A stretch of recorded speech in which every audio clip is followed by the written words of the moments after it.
আবারও তালমাতাল অবস্থা বাংলাদেশের বাজারে ডলারের দাম নিয়ে।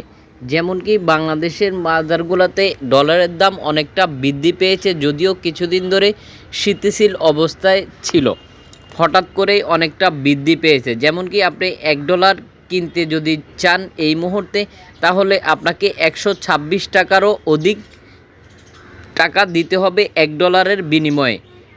যদিও বেসরকারি যেসব ব্যাংক রয়েছে, বেসরকারি ব্যাংকগুলোতে আপনারা পাচ্ছেন $1 বাংলাদেশি মুদ্রায় দিতে হচ্ছে 125 টাকা, যেখানে বাংলাদেশ ব্যাংকের নির্ধারিত যেই রেট রয়েছে সেটা আমরা এখন আপনাদের সাথে শেয়ার করব।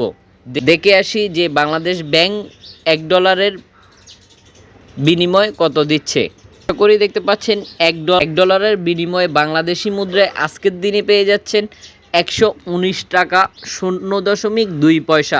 যেখানে আপনি যদি $1 কিনতে যান আপনাকে টাকা দিতে হচ্ছে 125 থেকে 126 টাকা পর্যন্ত। এদিকে ডলারের পরিবর্তে ভারতীয় রুপির বিশাল দরপতন হয়েছে, যেমন কি রেকর্ড পরিমাণ অবস্থায় রয়েছে। যদি আমরা ভারতীয় রুপির সাথে ডলারের হিসাব করি, দেখে আসবো যে কত টাকা পড়ে। US $1 ভারতের যে টাকা পেয়ে যাচ্ছে সমপরিমাণ 84.95 রুপি, যেখানে গত কয়েক মাস ও বছরের মধ্যে সর্বনিম্ন অবস্থানেই এই মুহূর্তে রয়েছে। তার বেশ কিছু কারণ হতে পারে, যেমন কি বাংলাদেশের সাথে পর্যটক যে ভিসা রয়েছে সেগুলা বন্ধ করা, এছাড়াও রাজনীতিক কিছু কারণ হতে পারে। ভারতীয়রা ইতিমধ্যেই বাংলাদেশের যে পর্যটকরা যেতে পারছে না, যার কারণে ভারতীয় রুপির এরকম অধপতন অবস্থায় রয়েছে। এছাড়াও এখন দেখিয়ে দিব অন্যান্য ডলারের কি অবস্থা। যেমনটা দেখতে পাচ্ছেন, কানাডিয়ান $1 বাংলাদেশি মুদ্রায় আজকের দিনে পেয়ে যাচ্ছেন 83 টাকা 50 পয়সা। আশা করি দেখতে পাচ্ছেন। দেখিয়ে দিচ্ছি অস্ট্রেলিয়ান ডলারে আজকের দিনে বাংলাদেশি মুদ্রায় কত টাকা পাচ্ছেন। অস্ট্রেলিয়ান $1 বাংলাদেশি টাকায় আজকের দিনে পেয়ে যাচ্ছেন 74 টাকা 97 পয়সা। আশা করি দেখতে পাচ্ছেন।